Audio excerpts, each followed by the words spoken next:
Chennai Apollo ఆసుపత్రిలో చికిత్స పొందుతున్న రజనీకాంత్ హెల్త్ బులెటిన్ విడుదల చేశారు వైద్యులు. ఆయనకు స్టెంట్ అమర్చారట. సూపర్ స్టార్ రజనీకాంత్ అనారోగ్యంతో ఆసుపత్రిలో చేరిన సంగతి తెలిసిందే. అపోలో ఆసుపత్రిలో ఆయనకు చికిత్స జరుగుతోంది. సోమవారం రాత్రి ఆయనకు తీవ్ర కడుపు నొప్పి వచ్చింది. వెంటనే కుటుంబ సభ్యులు అపోలో ఆసుపత్రిలో చేర్పించారు. రజనీకాంత్ అనారోగ్యానికి గురైన నేపథ్యంలో అభిమానులు ఆందోళనలో ఉన్నారు.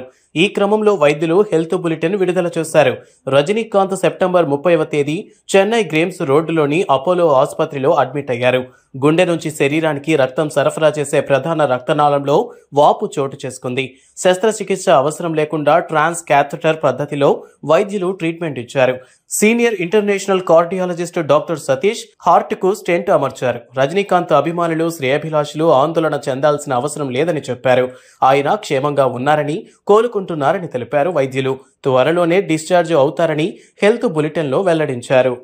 73 ఏళ్ల రజనీకాంత్ తరచుగా అనారోగ్యం బారిన పడుతున్నాడు. ఆరోగ్యం సహకరించని కారణంగానే రజనీకాంత్ రాజకీయాల్లోకి వెళ్లకూడదని నిర్ణయించుకున్నారు.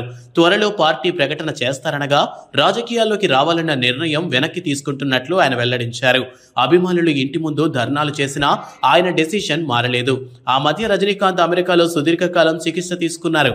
అయితే రజనీకాంత్ వరుస చిత్రాలు చేస్తున్నారు. రజనీకాంత్ గత చిత్రం జైలర్ బ్లాక్ బస్టర్ హిట్.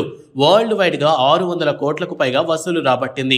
ప్రస్తుతం ఆయన వేటయాన్, కూలీ చిత్రాల్లో నటిస్తున్నారు.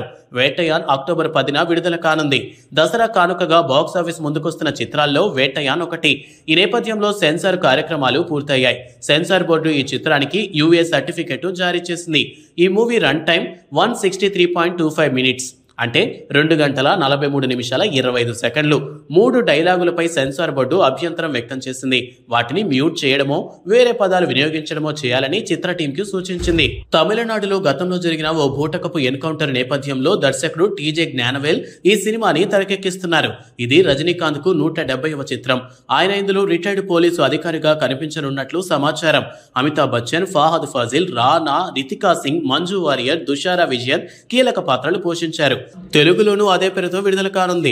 ఇక కూలీ చిత్రానికి లోకేష్ కనకరాజ్ దర్శకుడు. ఈ చిత్ర ఫస్ట్ లుక్ పోస్టర్స్ ఆసక్తి రేపుతున్నాయి. కూలీ చిత్రంలో కింగ్ నాగార్జున కీలక రోల్ చేయటం విశేషం. ఇటీవల కూలీ షూటింగ్స్ సెట్స్ నుండి వీడియోలు లీక్ అయ్యాయి. సదరు లీక్డ్ వీడియోలో నాగార్జున లుక్ మైండ్ బ్లాక్ చేసింది.